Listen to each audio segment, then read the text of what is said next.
우리에게 가장 필요한 기본적이고 본질적인 가르침은 자기를 다스리는 법입니다. 버르장머리 없는 아이는 자기를 그렇게 만든 부모를 원망합니다. 아이를 응석바지로 키우면 자연스럽게 버릇없는 아이가 됩니다. 예외는 없습니다. 아이 본인도 자기가 삐뚤어지고 있다는 사실을 직감적으로 알고 있습니다. 마음속으로는 부모가 리더십을 좀 발휘하고 부모를 믿고 따르게 곱게 자랐으면 하는 바람을 가지고 있습니다. 부모가 공정하고 지혜롭게 자녀를 지도하고 이끌면 아이도 기꺼이 따릅니다. 인간은 본능적으로 상식을 거부하고 이에 저항한다는 생각은 잘못된 것입니다. 그렇지 않습니다. 하지만 리더십이 부족한 상태에서는 저급한 본능과 충동을 따르며 방황할 수 있습니다. 결국 동양과 서양의 사상을 극명하게 구분짓는 가장 큰 요소는 자기 다스림의 원칙이라 할 수 있겠습니다. 서양에서는 다스림과 규율의 개념을 군대식 위계 질서 정도로 치부합니다. 물질적인 관점에서의 규율, 나를 보호하거나 경제적 이득을 얻기 위해 필요한 규율의 수준에서 벗어나지 못하고 있습니다. 원칙을 지키기 위한 규율에는 아직 생각이 미치지 못했습니다. 반면 동양에서는 인간, 우주, 삶의 관계에 규율을 적용합니다. 동양에서 규율은 내 안에 가장 우수한 성정이 내 삶을 이끌 수 있도록 자신을 단련한다는 개념입니다. 내 안에 가장 우수한 성정은 상수가 아니라 변수입니다. 내일의 내가 오늘의 나보다 훌륭한 사람이 되는 것이 이상적입니다. 나는 우수한 성정이 무엇이든지 간에 내면의 세상을 구성하는 모든 백성을 지도하는 리더로서의 소임을 다할 수 있어야 합니다. 행동은 원칙을 따르고 생각은 이상을 따라야 합니다. 나의 모든 활동은 우주 시민으로서의 책무를 다하고 목표 달성에 기여하는데 초점이 맞춰져야 합니다. 이처럼 자기 자신을 다스리고 규율을 확립할 수 있는 수준에 이르기 전에는 자기를 변화시킬 수도 없고 규율의 부족에서 비롯된 단점과 한계도 극복할 수 없습니다. 동양 사상에 따르면 나를 괴롭히고 있는 일이 무엇이든 해결책은 항상 나를 다스리는 데서 찾을 수 있습니다. 문제 해결을 위해 내가 할 수 있는 최선의 행동은 모든 당사자에게 이익이 돌아갈 수 있는 일이 무엇인지 파악하고 실천으로 옮기는 것입니다. 내가 어느 종교 또는 종파에 속해 있는지 중요하지 않습니다. 기독교든 유대교든 이슬람교든 힌두교든 불교든 내가 선택한 종교의 가르침을 일상에서 실천하는 것이 중요합니다. 특정 종교 단체에 속한 신자가 아니라면 윤리를 바탕으로 한 신념을 따라가도 괜찮습니다. 구체적인 사상적 배경을 불문하고 올바름에 대한 정의, 관점, 원형이 있어야 합니다. 믿음도 있어야 합니다. 그리고 그 믿음이 아주 단순한 신념이든 지극히 복잡한 과학 공식에서 나온 것이든 실행으로 옮겨야 가치를 지닐 수 있습니다. 잘못된 신념 또는 믿음을 실행하는 과정에서 그 한계가 명확하게 드러납니다. 신념대로 행동했는데 계속 문제만 생긴다면 잘못된 신념입니다. 새로운 신념 체계와 철학을 만들어낼 수 있는 능력을 갖춘 사람은 많지 않습니다. 산상수훈과 십계명을 새롭게 천명하거나 역사에서 전례를 찾아볼 수 없는 위대한 도덕의식을 바탕으로 신흥 종교를 창시하기란 거의 불가능합니다. 따라서 많은 사람이 마음속에 품고 있는 영웅을 본보기로 삼습니다. 지혜로운 사람일수록 영웅의 수준도 높습니다. 영웅은 내가 가장 소중하게 여기는 원칙과 미덕을 모두 겸비한 존재입니다. 종교계에서는 인류에게 영적 희망의 교리와 가르침, 계시를 전파한 구세주와 스승들의 영웅입니다. 인간은 어떤 행동을 하기에 앞서 거의 본능적으로 나보다 훨씬 훌륭한 영웅 또는 높은 이상의 전례를 따르려고 합니다. 모든 국가와 민족마다 영적, 종교적, 윤리적, 도덕적 신념을 따르기 위해 나름의 규범을 수립했습니다.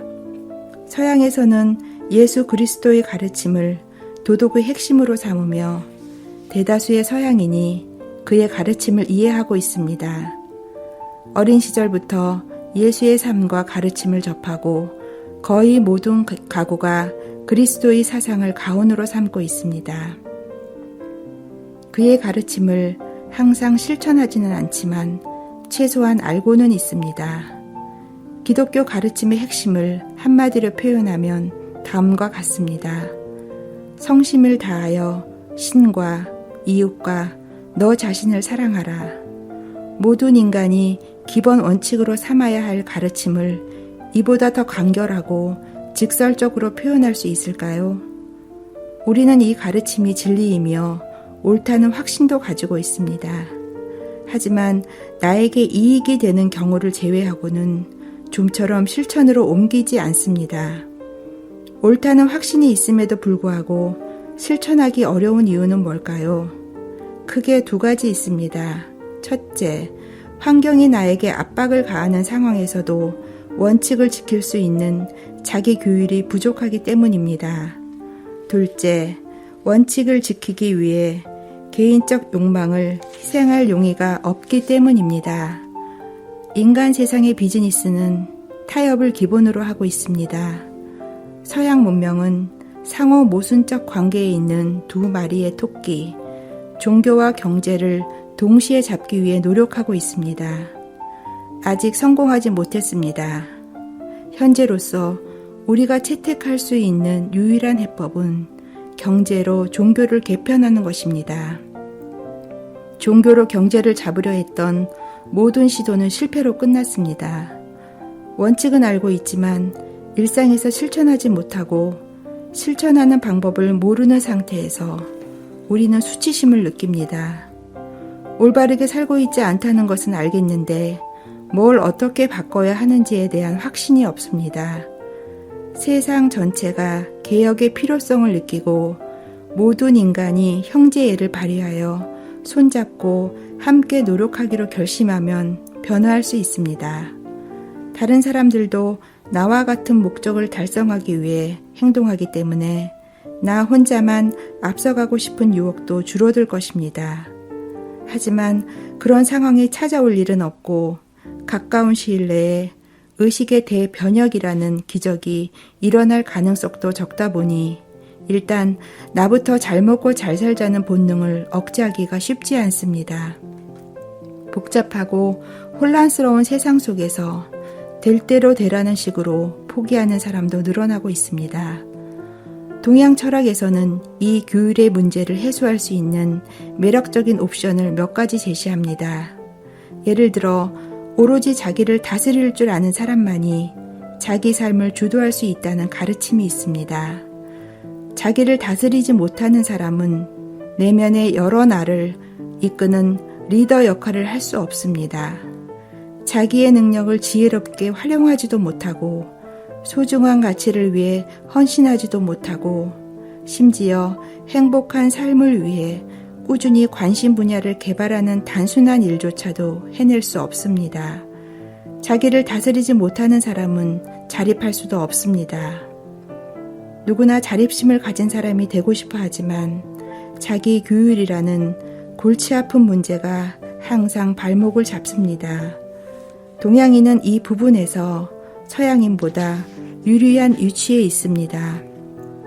동양의 사회와 문화 자체가 처음부터 자기 규율을 기반으로 하기 있었기 때문입니다. 물론 아시아의 모든 국가에서 이 전략이 성공했던 것은 아닙니다. 실패한 사례도 많습니다. 하지만 어떤 정책 또는 방식이 성공했는지 실패했는지, 대중적으로 호응을 얻었는지 아니면 저항에 부딪혔는지, 국민의 대대적인 지지를 받았는지 아니면 소수에 의해 간신히 명백만 유지되었는지는 중요하지 않습니다. 최고의 방법이냐, 옳은 방법이냐, 이것이 판단 기준이 되어야 합니다. 긍정적인 변화를 위해 필요한 것이라면 대중적 인기 여부는 전혀 중요하지 않습니다. 그 방식을 택한 사례가 매번 성공으로 이어지지 않았더라도 괜찮습니다. 다른 신앙 또는 사상의 단점을 지적하고 비판하기 전에 나의 신념과 믿음부터 되돌아보시기 바랍니다. 내 상태도 그다지 좋지 않다는 것을 금세 알아차릴 수 있을 것입니다. 선을 행하고 싶지만 실천으로 옮기지 못하는 사람의 마음속에도 깨달음에 대한 갈망은 있습니다. 온 세상을 뒤덮고 있는 혼란의 문제를 해결하는 유일한 방법은 각자 자신을 다스리고 규율을 확립하는 것입니다. 이것 이외에는 다른 방법이 없다는 현실을 강제적으로라도 대면해야 하는 상황이 반드시 찾아올 것입니다. 자기를 다스릴 줄 알아야 좋은 카르마도 만들어낼 수 있습니다. 우리가 겪는 고통은 대체로 자기를 다스리지 못해 생겨난 것입니다. 문제를 해결해 본 적이 없기 때문에 계속 헤매는 것입니다. 세상에 노력 없이 성취할 수 있는 것은 없습니다. 가만히 있는데 저절로 극락에 이를 일도 절대 없습니다. 행동이 있어야 하며 행동을 위한 의지와 동기가 있어야 합니다. 생각이 깊은 사람, 열심히 공부하여 영적 지식을 습득한 사람, 자기를 성찰하며 전보다 나은 사람이 되기 위해 노력하는 사람은 성장을 위해 필요한 재료를 확보한 사람입니다. 이들은 노력하지 않는 사람보다 많이 아는 사람들입니다. 세계의 주요 철학 사상과 종교가 인간의 삶에 어떻게 기여했는지 알고 있는 이들은 인간에 대한 객관적 평가를 가로막는 종파의 교리와 제약으로부터 자유롭습니다. 이들은 오랜 노력으로 세상을 정확하게 보는 안목과 통찰력을 길렀다는 공통점도 가지고 있습니다. 통찰을 공덕으로 변환시키면 문제도 쉽게 해결이 됩니다. 불교 철학에서 많이 쓰이는 공덕이라는 단어는 신념을 입증하는 행동을 의미합니다. 즉 내가 신성하다고 여기는 일을 행하는 것, 전보다 높아진 통찰력으로 행하고 성취하는 것이 곧 공덕을 쌓는 것입니다. 남보다 더 많이 안다고 해서 칭찬받는 것은 아닙니다. 그 지식을 활용하여 남보다 더 지혜롭게 살아갈 때 칭찬받을 자격이 생기는 것입니다. 선한 마음에서 탄생한 모든 행동은 칭찬받아 마땅합니다. 공덕은 결점을 상쇄시키는 효과를 가지고 있습니다. 우리가 공덕을 쌓을 때마다 지금까지 짐으로 작용했던 결점 하나가 사라지게 되어 있습니다. 선불교에서 공덕은 삶의 압력으로부터 의식적으로 거리를 두는 것을 의미합니다. 내가 할 수 있는 최선을 다하겠다고 다짐하는 동시에 최선이 아닌 것은 기꺼이 포기하겠다는 자기 검열의 일부입니다. 자기를 다스릴 줄 아는 사람은 선택의 갈림길에서 항상 최선을 택함으로써 끊임없이 인품을 개발합니다. 우리는 공덕을 쌓을 때마다 통찰력이 깊어지고 시야가 넓어지는 보상을 얻습니다. 공덕은 나의 일부가 되고 인품을 더욱 개발할 수 있는 훌륭한 자재로 쓰이게 됩니다. 신념에 따라 행동하면서 내면의 삶이 지속적으로 향상되는 현상이 바로 공덕입니다. 이 선순환이 정착되면 삶의 문제도 자연스럽게 해결되기 시작합니다. 우리가 생각해야 할 것이 하나 또 있습니다. 철학이 의미를 가지려면 보편적인 가치를 토대로 해야 한다는 점입니다. 나와 우주의 관계가 의식 안에 자리를 잡아야 합니다. 동양 철학에서는 이 관계가 단순 명확합니다. 인간은 우주적 절차에 의해 탄생한 결과물이라는 것입니다. 우주는 세상에서 일어나는 모든 일의 근본적인 원인을 알지만 인간은 모를 수도 있습니다. 우주의 절차는 보편적이며 필연적입니다. 인간이 저항해봐야 아무런 소용이 없습니다. 우주적 절차는 또한 법칙에 순응하는 것에 보상을 선사하고 법칙에 역행하는 것에 형벌을 내립니다. 따라서 우리가 원하는 행복, 평온, 안전은 우주적 절차를 수용해야 하고 법칙에 순응했을 때만 얻을 수 있는 것입니다. 바로 이 부분에서 과학이 인간의 행복에 기여해야 합니다. 과학자는 보통 사람보다 우주적 절차를 쉽게 이해할 수 있는 위치에 있습니다. 과학자는 우리가 사는 우주를 측정하고 우주를 관장하는 영원 불멸의 법칙을 자세히 관찰하도록 훈련받은 사람입니다. 과학자는 또한 우주에 대한 이해를 토대로 인간과 우주의 관계도 규명할 수 있는 위치에 있습니다. 심지어 인간의 정신과 우주적 현상 간의 상관관계도 파악할 수 있습니다. 과학의 발달로 얻은 이해와 통찰을 소유한 과학자는 위대하고 성숙한 도덕적, 윤리적 가르침을 체계화하고 널리 전파할 수 있는 위치에 있습니다. 새로운 종교적 가르침을 만들어내라는 것이 아닙니다. 전 세계 다양한 사람이 가지고 있는 독특한 생각과 중구난방식의 관점을 영원 불변의 속성을 가진 우주 법칙을 중심으로 통합하는 일에 크게 기여할 수 있다는 얘기입니다.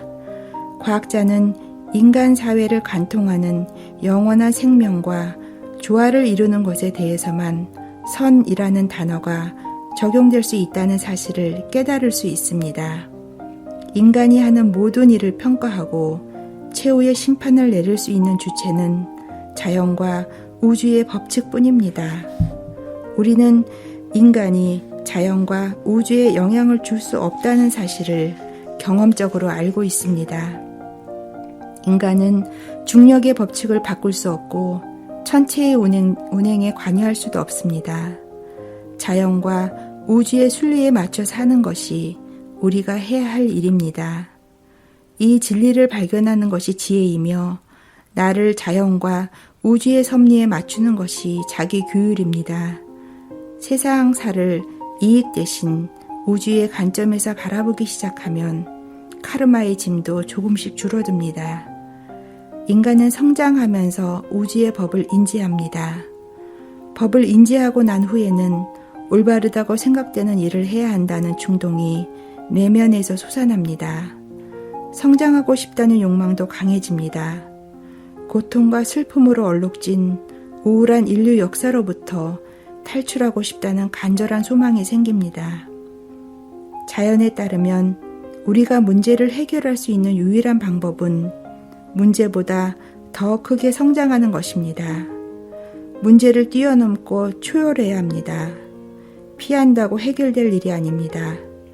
우주의 법망을 피하려 하지 말고 법을 준수함으로써 형벌로서 자유로워져야 합니다. 우주의 법칙을 준수하면 행복이 쌓이고 깨면 불행이 쌓입니다. 서양인도 세상의 쓴맛을 겪으면서 우주의 섭리와 법칙에 서서히 익숙해지고 있습니다. 동양인은 우리보다 먼저 우주의 법칙을 이해하고 실천해 왔습니다. 동양인 특유의 직관력 때문인지는 몰라도 그들은 수천 년 전에 인간과 우주의 관계를 인지했습니다. 서양은 이제서야 우주를 발견하기 시작했습니다. 언제 어떻게 발견했든 그 후에는 책임이 뒤따릅니다. 법칙을 발견하고 진리임을 확인한 후에는 법칙을 따라야 하는 책임을 갖게 됩니다. 이렇게 사고방식을 전환하여 자기 규율의 원칙을 따르고 실천하면 흥미롭고 소중한 경험을 몇 가지 얻게 됩니다. 일상에서 잘못된 선택을 내리면 단순히 나쁜 카르마가 하나 만들어지는 것에 그치지 않고 새로운 연쇄 반응이 시작되는 결과가 야기됩니다. 대부분의 사람은 자기가 방금 저지른 실수가 오래전에 만들어진 카르마의 결과인지 아니면 이번에 새롭게 저지른 실수인지 쉽게 구분하지 못합니다. 그 실수 하나로 향후 20년 동안 우울해질 수도 있습니다. 그런데 20년 동안 시련을 겪으면서 이게 전생의 카르마를 갖고 있는 과정인지 아니면 20년 전에 저질렀던 바보짓의 대가인지 분별하지 못합니다. 그래서 내가 이번 생에 저지른 잘못이 아니라 기억조차 할 수 없는 전생 탓이라고 우기며 마음의 위안을 얻으려고 합니다. 물론 진짜로 전생의 카르마를 갚느라 고생하는 경우도 있지만 이번 생에서 잘못 내린 결정 때문에 끔찍한 현실이 찾아오는 사례도 많습니다.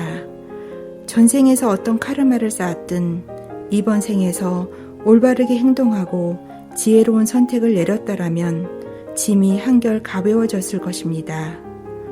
무거운 짐을 들고 태어나는 것도 벅찬데 여기에 새 짐을 추가로 쌓아 올리면 더욱 힘들어질 수밖에 없습니다. 불난 집에 기름을 부을 이유가 없습니다. 현재 방식이 잘못되었다는 의심이 든다면 즉시 조치를 하는 것이 바람직합니다.